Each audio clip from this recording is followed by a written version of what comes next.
মানুষের জীবনে উন্নতি লাভ করার জন্য তিনটি স্তম্ভের প্রয়োজন হয়।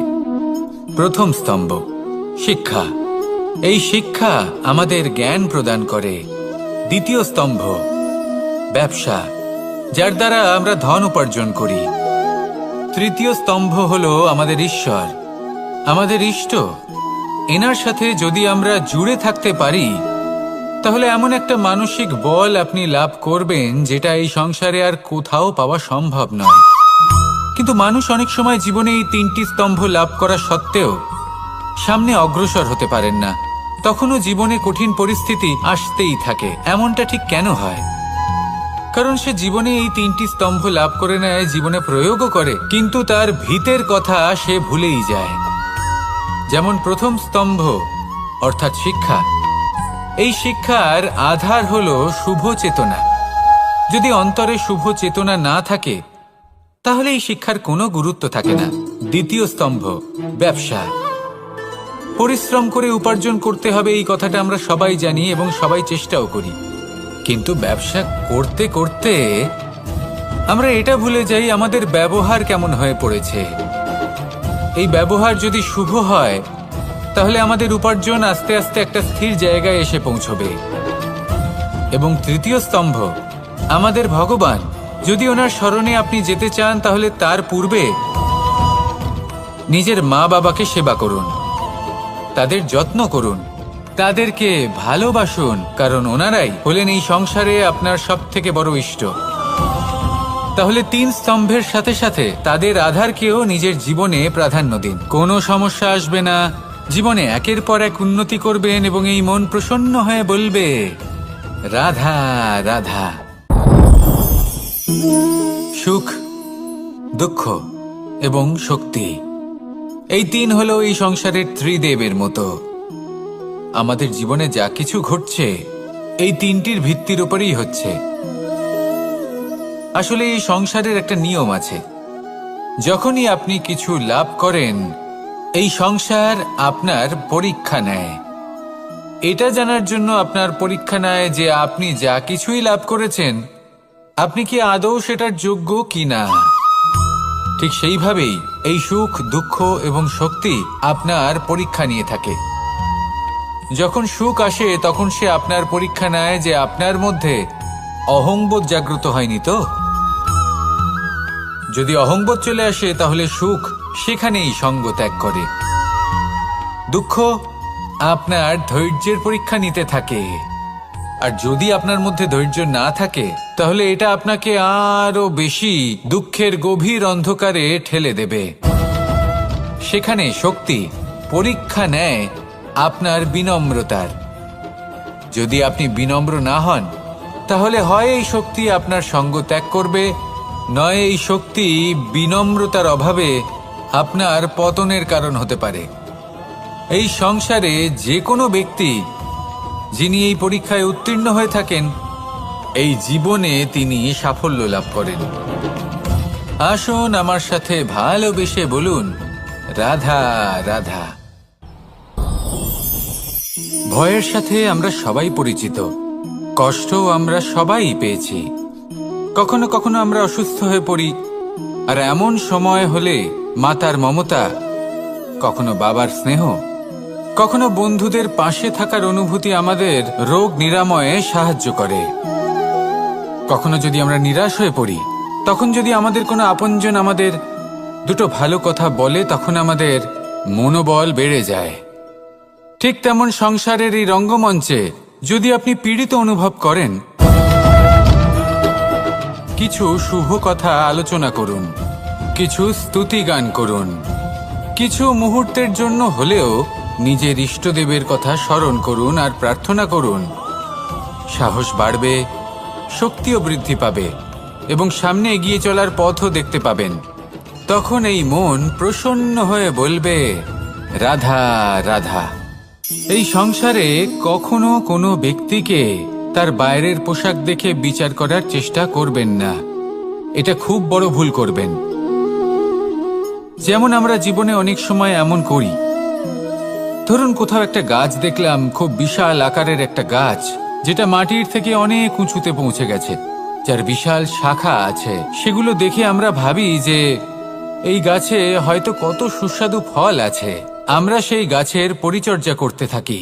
আবার অন্যদিকে হলো একটি তৃণ, যেটা মাটি থেকে কিছুটা উঁচুতে পৌঁছেছে, কিন্তু সেই তৃণর নিচে, মাটির নিচে অত্যন্ত সুস্বাদু ফল বা সবজি জন্ম নেয়, যা আমাদের স্বাস্থ্যের পক্ষে অত্যন্ত উপকারী।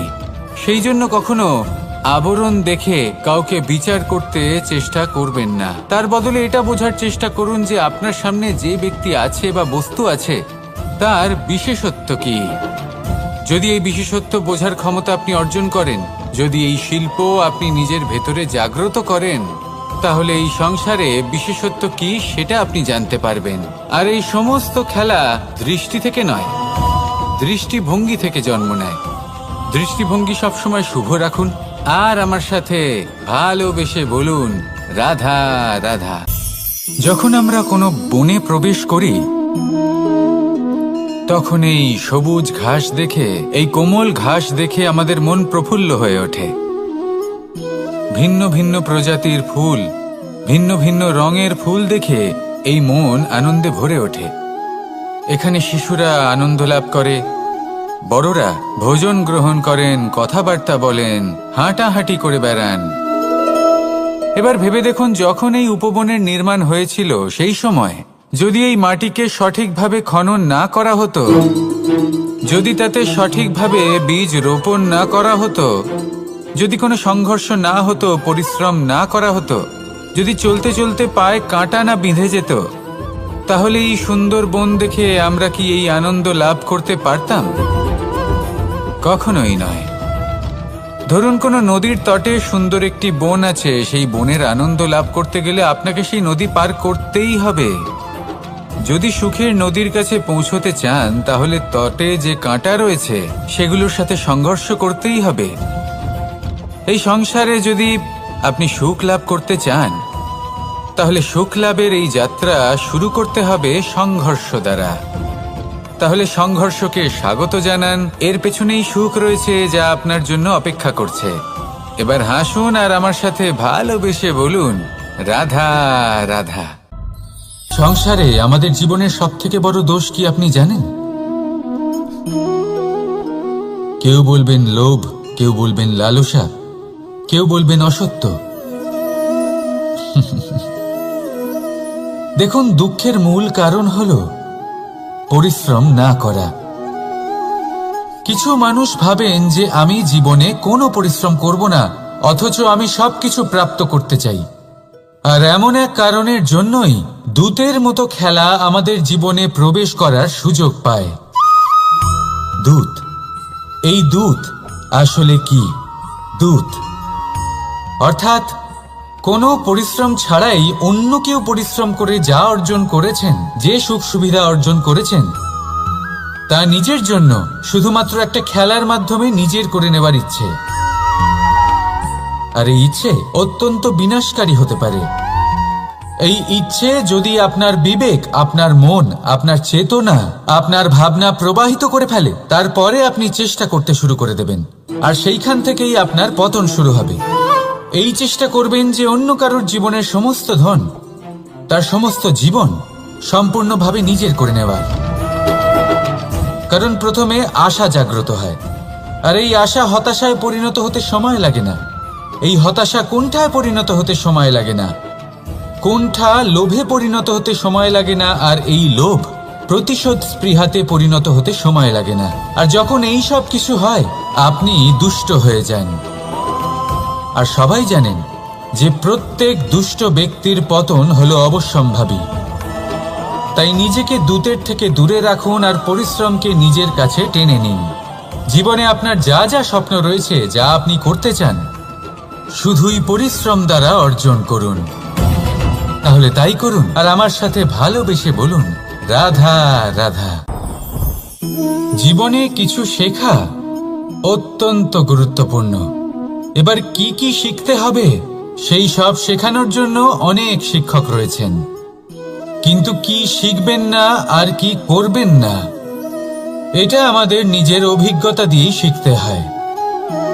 কিন্তু তার মানে এটা নয় যে যদি আপনাকে শিখতে হয় যে আগুনের তাপ কতটা, আপনাকে আগুনের মধ্যে হাত দিতে হবে না, অন্য কারোর অভিজ্ঞতা দ্বারাও শিখতে পারেন। প্রশ্ন শুধুমাত্র একটাই যে আপনি কি শিখতে চান নাকি চান না। যদি আপনি এটাই ভাবেন যে আমি শুধুই নিজের অভিজ্ঞতা দ্বারাই শিখতে চাই, তাহলে জীবনকাল ছোট মনে হবে, অনেক কিছুই শিখতে পারবেন না। তাই নিজের সাথে সাথে বড়দের অভিজ্ঞতার দ্বারাও শেখা শুরু করে দিন। এই সংসারের অভিজ্ঞতা দ্বারা শিখতে শুরু করে দিন।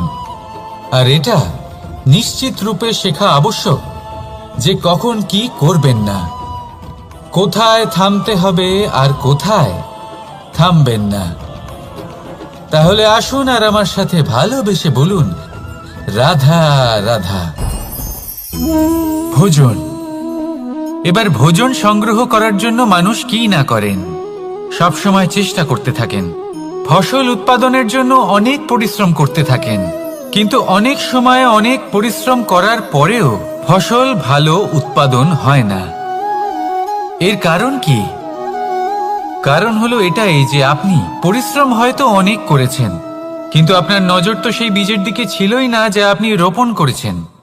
সেই জন্য সবসময় কোনো বীজ রোপণ করার আগে তাকে পরখ করে দেখুন, তা অত্যন্ত আবশ্যক।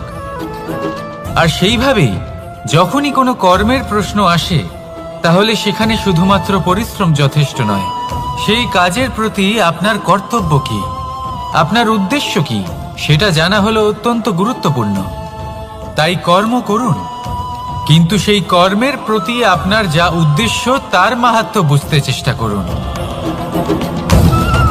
তাহলে আসুন আমার সাথে ভালোবেসে বলুন, রাধা রাধা। প্রশান্তি জড়িত নিদ্রা মানুষের জীবনের একটা অত্যন্ত গুরুত্বপূর্ণ সুখ এবং প্রয়োজনীয়তাও। দেখতে গেলে এই সংসারের প্রত্যেক পশু পাখি, প্রত্যেক জীব অবশ্যই নিদ্রা প্রাপ্ত করেন, কিন্তু মানুষ, যার মধ্যে বিচার বিবেচনা করার শক্তি অন্যদের থেকে অনেক বেশি, তার কিন্তু ঘুমের কিছু সমস্যা অবশ্যই হয়। কি বলেন, তাই তো? এবার এর কারণ কি? চিন্তা। এবার চিন্তা আমাদের সবার জীবনে আছে। আমরা সকলে জানি যে চিন্তা কখনো আমাদের সাহায্য করে না, তাও আমাদের জীবনে আছে। কেন? চিন্তার মাধ্যমে কি কখনো কোনো সমস্যার সমাধান হয়েছে? অর্থের চিন্তা করলে কি অর্থ লাভ হয়? ভবিষ্যতের চিন্তা করলে কি ভবিষ্যৎ ঠিক হয়ে যায়? স্বাস্থ্যের চিন্তা করলে কি স্বাস্থ্য নিজে থেকেই ঠিক হয়? হয় না। তাহলে এই সব কিছু থেকে আমাদের একটা ছোট্ট শিক্ষা অবশ্যই লাভ করা উচিত। আপনিও আপনার কাঁধ থেকে চিন্তার এই বোঝা নামিয়ে ফেলুন। আর ইচ্ছে, এই সব ইচ্ছে একত্রিত হয়ে আমাদের মনে চিন্তা উৎপন্ন করে। তাই এই চিন্তাগুলিকে ত্যাগ করুন। প্রকৃতির প্রেমের উপর বিশ্বাস রাখুন। মনে রাখবেন, যিনি চিন্তা মুক্ত হবেন তিনি চিতা মুক্ত হবেন। সুখের নিদ্রা প্রাপ্ত করুন, আর নিদ্রায় যাবার আগে আমার সাথে ভালোবেসে বলুন, রাধা রাধা। মহাদেব, সেই দেবতা যিনি মহান, যাকে দেবতাদের দেবতা বলা হয়, যিনি হলেন আমার আরাধ্য। কখনো আপনার মনে এই প্রশ্ন এসেছে যে শিবকেই কেন মহাদেব বলা হয়, অন্য কোনো দেবতাকে কেন বলা হয় না? সেই কারণ মহাদেবের মধ্যে, ওনার মধ্যে এমন এক বিশেষ গুণ রয়েছে যা অন্য কারণ নেই। তা হলো নিঃস্বার্থ হয়ে মানুষের সেবা করা। যদি প্রয়োজন পড়ে, যদি সৃষ্টির পথে বিনাশের কালো মেঘ ছেয়ে থাকে, তখন নিজের প্রাণের চিন্তা না করে হলাহল পান করার জন্য প্রস্তুত থাকেন মহাদেব। আর এই অদ্বিতীয় ত্যাগের জন্যই শিবকে মহাদেব বলে ডাকা হয়। এবার যদি কোনো মানুষও নিঃস্বার্থ ভাবনার দ্বারা নিজেকে অর্পণ করে দেয় এই জগতের কল্যাণের জন্য, মানুষের সেবার জন্য, তাহলে তিনিও মহাপুরুষ, মহামানব হতে পারেন। যদি কেউ অভুক্ত থাকেন, তাহলে নিজের থালা থেকে অর্ধেক খাবার তাকে দিয়ে দিন। যদি কেউ অসুস্থ হন, তাহলে তাকে সেবা করার, চিকিৎসা করার চেষ্টা করুন। এই জীবন শুধু নিজের জন্য নয়, অন্যদের প্রতি, সমস্ত সংসারের প্রতি উৎসর্গ করুন। যদি এইসব মানুষ শিখে যান, তাহলে তিনি মহাদেবের পথে অগ্রসর হতে পারেন। যদি মানুষ নিঃস্বার্থ ভাবনার দ্বারা এই সংসারের সেবা করতে শিখে যান, তাহলে তিনি নিশ্চিত রূপে মহামানব অবশ্যই হতে পারবেন। আসুন আমার সাথে ভালোবেসে বলুন, রাধা রাধা। স্বর্ণ, হিরে, মুক্ত, মানিক, এই সব কিছুকে আগে পাথর বলা হতো। তাহলে এমন কি হলো যে এদের রত্ন বলা হয়? আর রত্ন তা বাস্তবে আসলে কি? এটা হলো সেই পাথর যাকে আগে আগুনের তাপ সহ্য করতে হয়েছে, পরখ করা হয়েছে, যাচাই করা হয়েছে, এদের কাটার চেষ্টা করা হয়েছে, কিন্তু তারা কখনোই নষ্ট হয়নি, বরং তারা আরো উদ্ভাসিত হয়েছে, আরো উজ্জ্বল হয়েছে, এই সংসারে আরো প্রকাশ ছড়িয়ে দিয়েছে। সেই জন্য এরা হলো এত অমূল্য, সেই জন্য এরা হলো বহুমূল্য, সেই জন্য এদের রত্ন বলা হয়। এবার মানুষের কাছেও এই নির্বাচনের অধিকার রয়েছে যে আমরা শুধু পাথর হয়ে থাকব নাকি রত্ন হয়ে থাকব। কিভাবে? আমাদের জীবনেও অনেক সমস্যা রয়েছে, বাধা আছে, বিপত্তি আছে। আমরা সেই বাধার তাপে উত্তপ্ত হই, এই সমস্যা আমাদের কাটার চেষ্টা করে। অনেক মানুষ বিভিন্ন পরিস্থিতি আমাদের ভাঙার চেষ্টা করে, কিন্তু আমাদের নষ্ট হলে চলবে না। যেভাবে এই রত্ন সমস্যার সম্মুখীন হয়ে পাথর থেকে রত্ন হয়েছে, সেইভাবেই আমাদেরও আমাদের সমস্যার সম্মুখীন হয়ে রত্ন হয়ে উঠতে হবে, এই সংসারে প্রকাশের স্রোত হয়ে উঠতে হবে।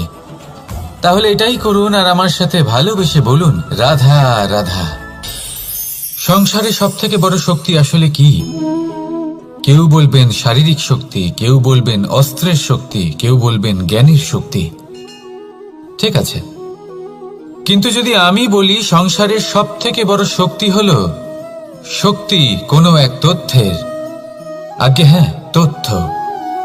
এই তথ্য নিজেই কিন্তু খুব শক্তিশালী, অত্যন্ত শক্তিশালী অস্ত্র হলো এই তথ্য। আর সত্যি বলতে অনুচিত তথ্যের থেকে অনেক বেশি ঘাতক হলো অসম্পূর্ণ তথ্য। যেরকম আজ শাম্ব রুক্মির সাথে করেছে, ওকে অসম্পূর্ণ তথ্য দিয়েছে, তার ফলে বিনাশ হলো। যদি এইভাবেই আপনার কাছেও কোনো অসম্পূর্ণ তথ্য আসে, আর যদি আপনি তা পরখ না করে দেখেন, যাচাই না করে দেখেন, আর নিজের কর্ম করেন, তাহলে উত্থানের বদলে আপনি পতনের সম্মুখীন হবেন, বিকাশের বদলে আপনার বিনাশ হয়ে যাবে।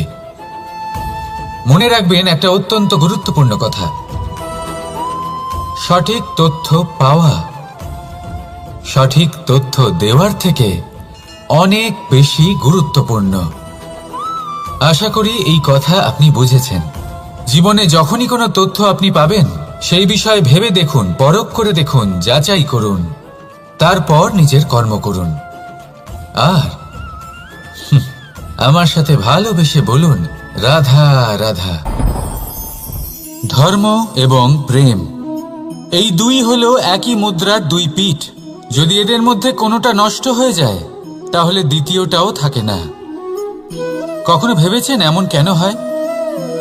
তার জন্য আগে আপনাকে বুঝতে হবে যে ধর্ম আসলে কি। ধর্ম সেটাই যা এই সংসারের প্রত্যেক মানুষকে একে অপরের সাথে সুখ এবং শান্তিতে থাকতে প্রেরণা যোগায়। এই প্রেরণার আধার হলো প্রেম। প্রেম সেটাই যা আপনার মধ্যে অন্য কারোর প্রতি করুণাবোধ জাগিয়ে তোলে, সম্মান জাগিয়ে তোলে।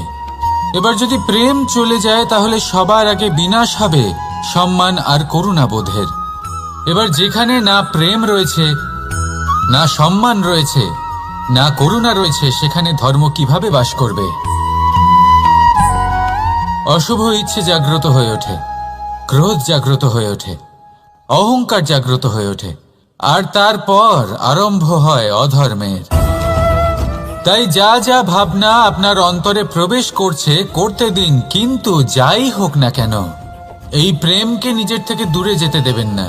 এই প্রেমকে চিরকাল নিজের কাছে রাখুন, নিজের হৃদয়।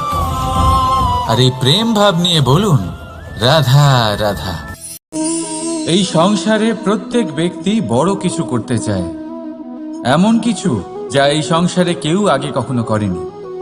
এমন জায়গায় পৌঁছতে চায় যেখানে এর আগে কেউ কখনো পৌঁছতে পারেনি, আর কেউ কেউ এতে সফলতা অর্জন করে। কিন্তু কিছু মানুষ অসফল হয় কেন? এটাই আমার প্রশ্ন। না তো তাদের ইচ্ছেতে কোনো কমতি থাকে, না কমতি থাকে তাদের চেষ্টায়। তাহলে কেন এরা পিছিয়ে পড়ে? এর উত্তর বড়ই সরল। এই সংসার। আপনাদের বলি কিভাবে। আপনারা সকলে সংসারে মহান কাজ করতে চান, সেই মান, সেই সম্মান পেতে চান যা এর আগে কেউ কখনো পায়নি। কিন্তু আপনার সমস্যা এটাও যে এই কাজে সংসার আপনার সাথে থাকছে না।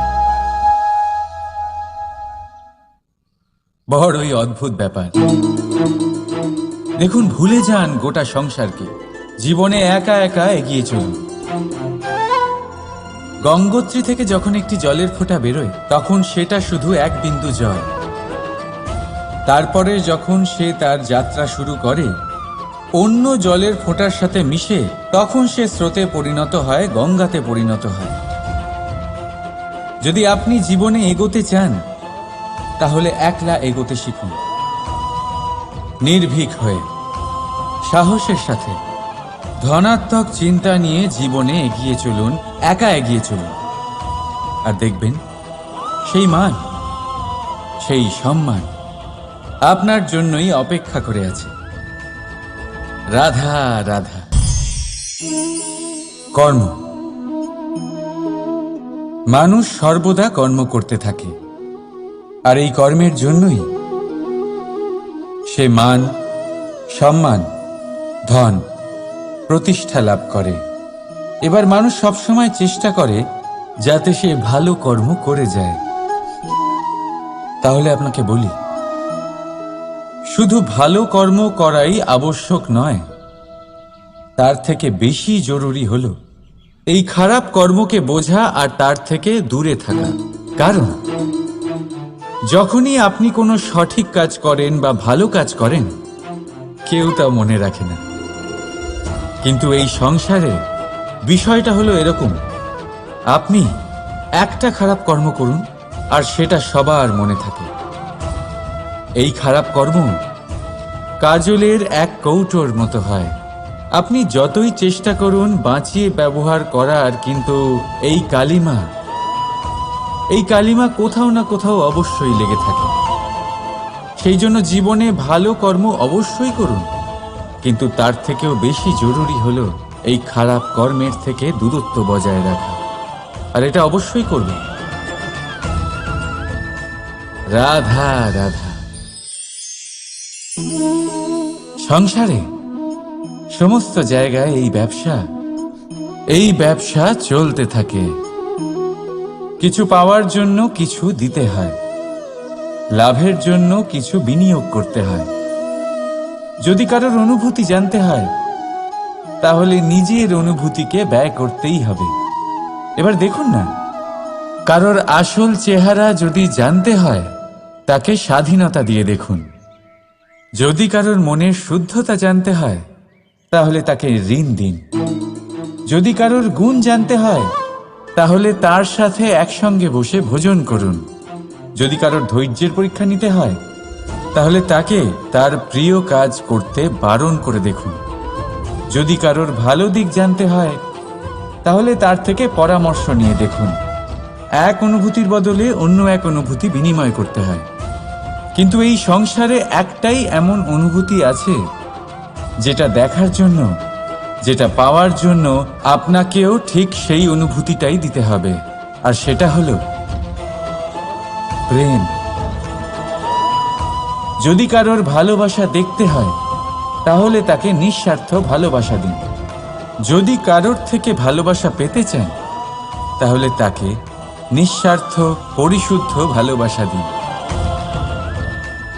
রাধা রাধা। কথায় আছে, সময়ের পূর্বে আর ভাগ্যের বেশি কেউ কিছুই পায় না। এবার এর মানে কি এটাই যে আপনি শুধুমাত্র সময়ের অপেক্ষা করবেন? সবকিছু নিজের ভাগ্যের ওপর আর কপালের ওপরে ছেড়ে দেবেন, নিজে কিছুই করবেন না।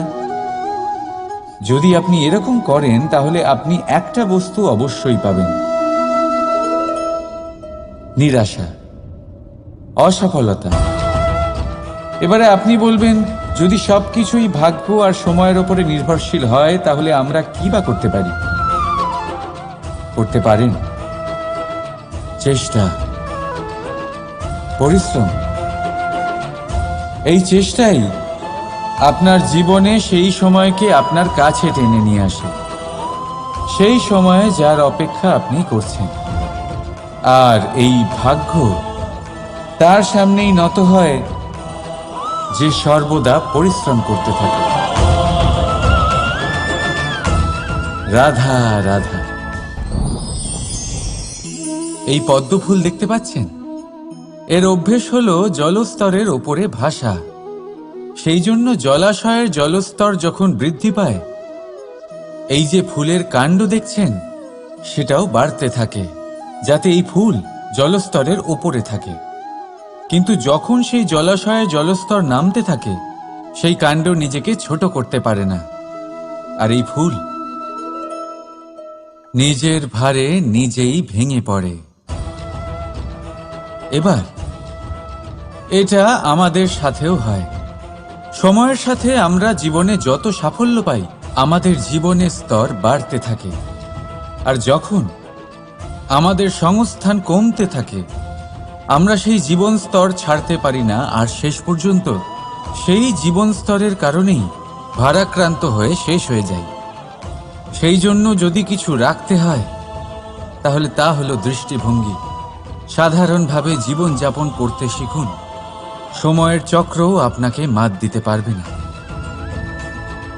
রাধা রাধা।